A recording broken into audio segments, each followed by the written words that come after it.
Hi and welcome back to the Citizen channel. Hope you're all staying safe and well. Can I wish you a happy, prosperous, healthy 2024 as I'm recording this on New Year's Day. Yes, bright-eyed and bushy-tailed. I had a little drink last night, but I sort of cope a little bit better now. I'm getting older, which is one benefit. There's not many benefits to getting old, but I tend to cope a little bit better these days. Perhaps it's my constitution. But today, welcome another episode.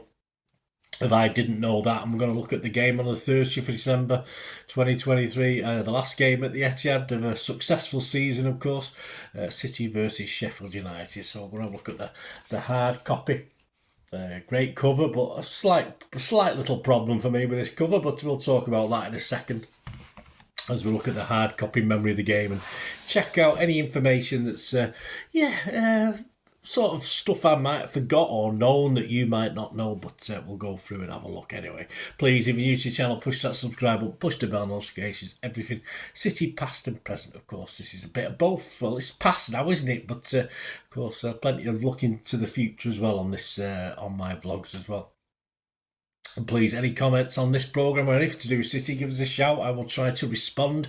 If it just needs me to give you a little thumbs up, like I hope you give this vlog, then I will do so. So, yeah, if you can like this, give that button a smash, guys, and like this for me. It'd be very appreciated. I'm trying to get up between 10 and 15. I usually get up to 10, but yeah, I used to get up to 20 in the old days. But whatever you can do for me, I'll be very grateful.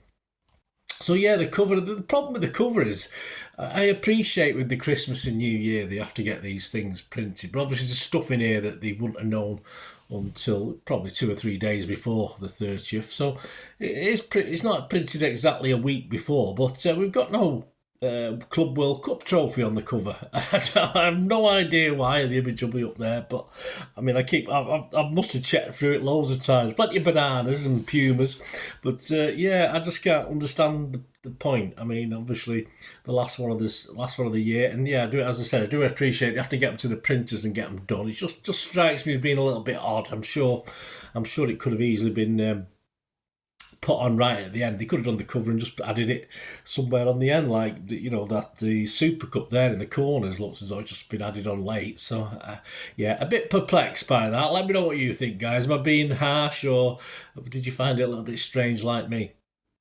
Right, what did we learn? What didn't we know? Well, what about City? Well, I was interested in the year of the Big Five book that they're advertising, but £55 and £65 standard and personalised versions, it's a little bit out of my price range. So if there are any knocking around next year, perhaps my old kiddles will buy me as a Christmas present. I'm not too sure.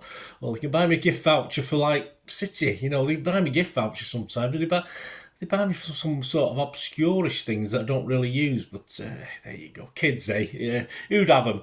Stefan Ortega's save ratio is 80% from 45 shots in 14 games in the last campaign. This season he's got 2 clean sheets from just 4 appearances, 207 passes, 29 long balls, 16 saves, 2 sweeper clearances, and 1 punch out. There you go. Josko Vardiol, his Premier League stats, 13 appearances. His tackle success rate is 62% and 7 successful, 50-50. He didn't tell us how many unsuccessful, but we need to know these things. If you're going to give a stat, City, give us the full gem. He's created 1 big chance and made 16 interceptions. A little bit about Marc Lillis. Yeah, I've done a vlog on Marc in the past on my thing, but of course a couple of things you may not know.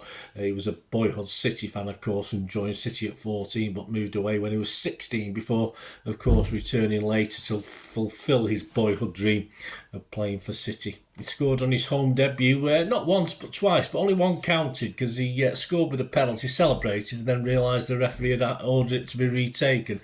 But he fortunately scored to set the retake as well, so it could have ended up all in blushes, couldn't it? But it didn't. Dr. Gary James looks at season 2010-11, a very important one, of course, and some stats from that before we go is just some interesting information.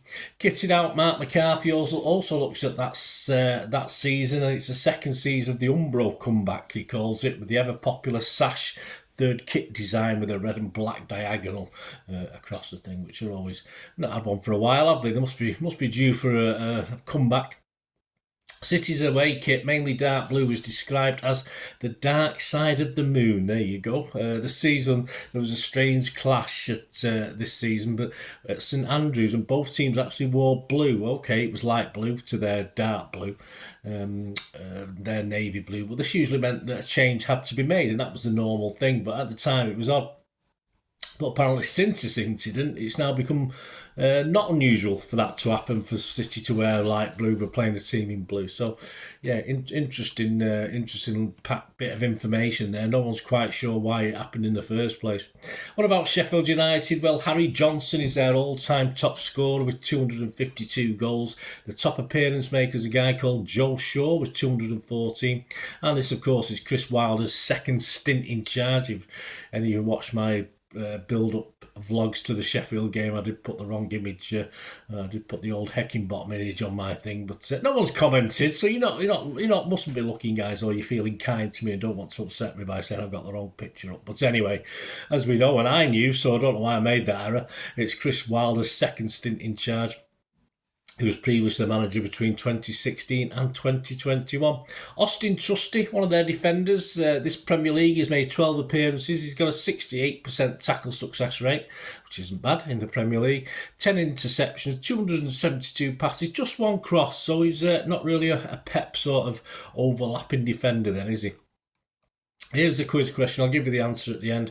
The clubs have met in the Premier League 11 times. How many have City won it? So if you watched a couple of my Sheffield United vlogs, you'd know that. But so 11 times in the Premier League. How many have City won? There you go. Well, it's 12 now, but obviously at this point in time it's 11 because this was out before the game was played. The excerpt of the day, of course, as I said, we're going to have a look at Dr. Gary James, who looked at season 2010 and 11. I'm just going to give you some interesting facts, who made the debut that season, stuff like this. My thanks to Gary James, of course, in the programme. At the season's end, he said FA Cup winners City finished third and had an average attendance of 45,880, which was the fourth best in the league. 96.1% of that season's capacity.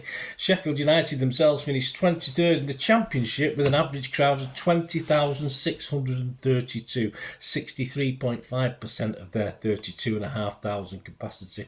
Awards that season, Carlos Tevez was the league's Golden Boot winner, 20 goals shared with United's Dimitar Berbatov, and whatever happened to him. And Joe Hart was a Golden Glove winner with 18 clean sheets. Another one. Well, I think he's up north now, isn't he? Italian sports newspaper Tutto Sport made Mario Balotelli their Young Player of the Year. He was also the City Supporters Young Player winner, while Vincent Kompany was our Player of the Year. Robert Mancini was a Premier League Manager of the Month for just December. There was also an award for City ground staff, with the Best Groundsman of the Year award coming our way at the Institute of Groundsmanship. I didn't even know there was an Institute of Groundsmanship. Debutants that season, Jerome Boateng, 25th of September against Chelsea, Yaya Toure, David Silva and Alexander Kolarov, a treble, all 14th of August against Spurs. Mario Balotelli, the 19th of August against Timisoara. James Milner, the 23rd of August against Liverpool.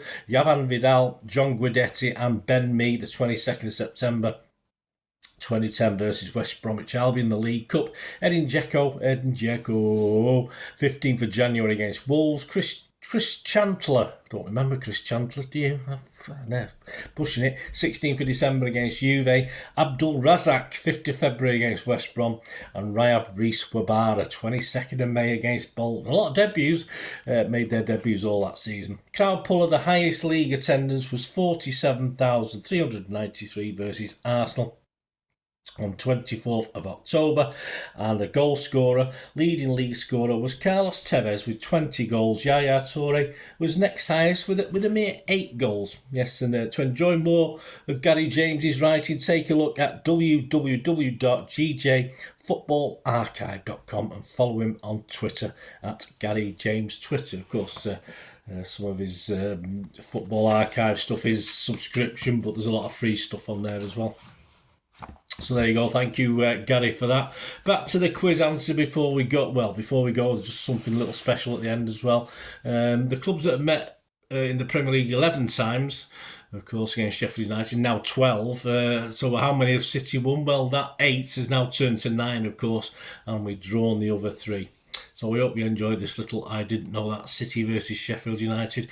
But I will leave today on a more sombre note. I'll leave you with a look at the double page end of year in memoriam pages, of course, that we put out at the end of the football year. So many names in there, including the likes of Trevor Francis, of course, Paul Hince and Francis Lee, all no longer with us. So I think we can just say, and I'll leave you with a screenshot. That screenshot is up now for a little while for you to have a look and pause if you're looking for someone in particular.